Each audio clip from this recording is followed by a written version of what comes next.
This is 7 News at 4:30.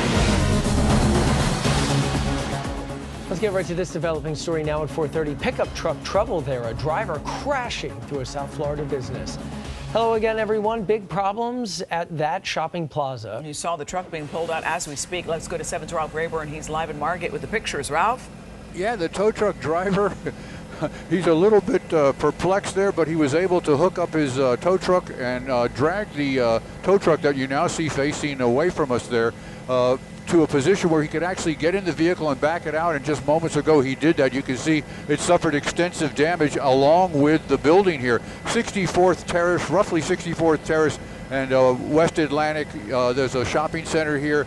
There's a place called Jersey's Pub there on one corner and a Miami Vape and Smoke Shop on the other. Well, the vehicle went in between the two buildings there, took out those vertical supports that hold in the glass, they're called mullions.